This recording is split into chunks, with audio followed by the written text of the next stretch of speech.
Getting ready to go dumb, then go more dumb, then we can keep it lit, let's roll. I love it, let's roll. Si Bea Angel Marie Banyaga. Nang hapon sa inyong lahat, narito kami para pag-usapan natin kung paano nila itinatanim ang palay at paano nila inaani ang palay. Ayesha Marie A. Gumalawi. And Andrea and Gina Domingo. At Juvian Yu Sobrado. At narito kami para sabihin sa inyo kung Paano magtanim at mag-ahin ng palay. Ano nga ba ang palay? Ang palay ay ang butil ng bigas na balot pa ng ipa o has. Ito ang anyo ng bigas matapos anihin, ngunit bago ito gilingin sa mga rice mill. Narito ang apat na paglalakbay ng palay. Una, pagtatanim. Inihahanda ng mga magsasaka ang lupa at nagtatanim ng binhi, kadalasan kasabay ng tag-ulan. Pangalawa, paglago.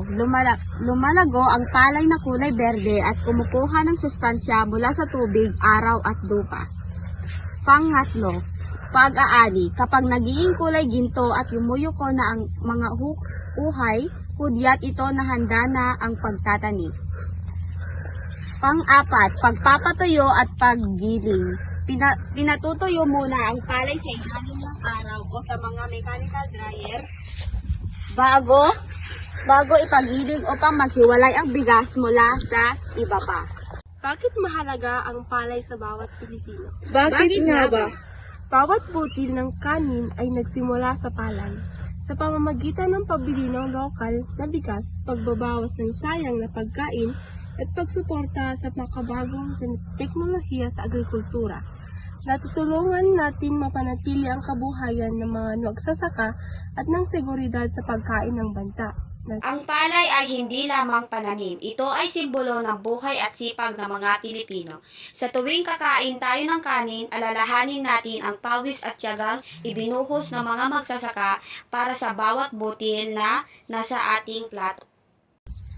Kaya't mahalagang kilalanin ang kanilang ambag at suportahan ang lokal ng agrikultura. Tandaan, bawat subo ng kanin ay kwento ng sakripisyo at pagmamahal ng ating mga magsasaka. Habang tumatagal, unti-unting nagiging luntian ang palayan, tila isang dagat ang pag-asa. Ang pagdating ng anihan, ang dating berde ay nagiging gintong kayamanan. Ngunit sa kabila ng ganda, ramdam din ni Mang Juan ang hirap, mababang presyo ng palay, gastos sa produksyon, at banta ng kalamidad. Gayunpaman, Isang paalala sa bawat subo ng kanin.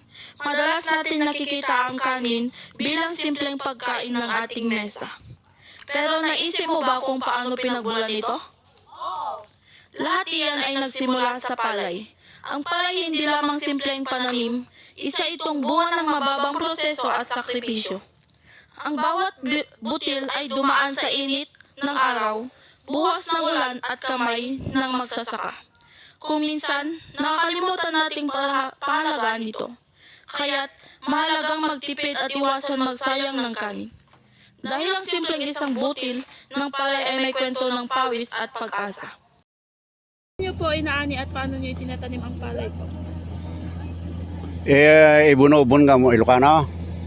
Ibunobon nga umuna no palatak nga mako na iopor mo jay irik no inbred 24 hours, ngam no hybrid 12 hours. Tapos isa itakdang jay irik tap na may incubation mapatubo abungan ti garami wano bulbulong tap no bumara jay irik alalisto no kang agtubo. Nulang katasim ka dyan pa nagtubunan, kan dapat nakasagana mo dyan pagbunubunan. For wakto di dyan napatubo nga irik, kaya dyan pagbunubunan, tayo sunto ti mabalin nga pagdaklan na inga na ti mabalin nga masikka. Mabalin nga masikka dyan bunubon, manipod 21 days, inga na lang di 24 days, mabalinan nga irap. So nakarap ka, mabalin ba't nga sigod ti abono na di basal nga mako na si trayo 14 nga kongkona tayo. Doon no, depende di kayat ti farmer, kayat mga farmer mabalin mo ti 7 nga aldaw. Basta may abono di trayo 14 ingganat kasangwanan ti may ka 15 nga aldaw. No naabunwan, Depende no kasanot panangki pan nakakitam no da makitam nga insekto na mabalin nga pasuyutan ngam nabasit pala yung insekto na haan nga paspasuyutan tapno no hang nga matay dagiti gagayem nga insekto. Tapos tuno da 15 to 21 days na mabalin nga pidwan nga bunwan so di urea nga kuno tayo. Tumanod da kuanan 30 to 45 days na mabalimad nga tapdresan. Paglawkan ti urea nga sangkabasit kan 0060 uno ti potassium nga kung kunatayo 50 kilos ti kada hektarya. Ijaya nga makita tayo no kasano nga dakkel ya pagay kasano ti panaggipi na kung napintas di pagay kanawan lakit ti makita ng insekto haurehaan nga paspasuyutan nga mabalimot lang digiti no aglalo no main crop mabaling nga pasuyutan ti fungicide o no bactericide fungicide. Di fungicide ket mabaling nga lawakan ti insecticide. Di bactericide fungicide ket nga mabalin nga lawakan ti insecticide.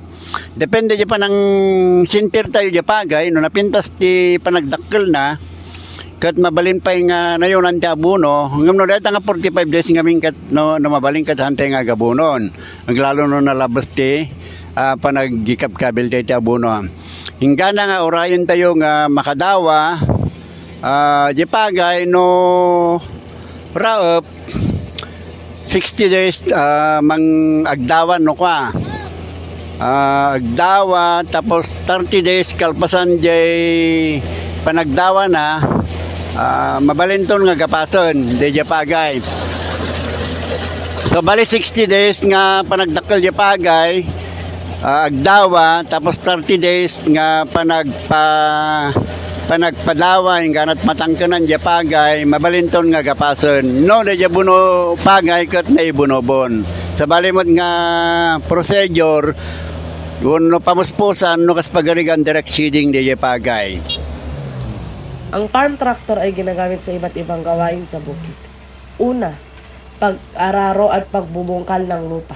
Ginagamit kasama ng araro, rotavator o harrow upang ihanda ang lupa bago taniman.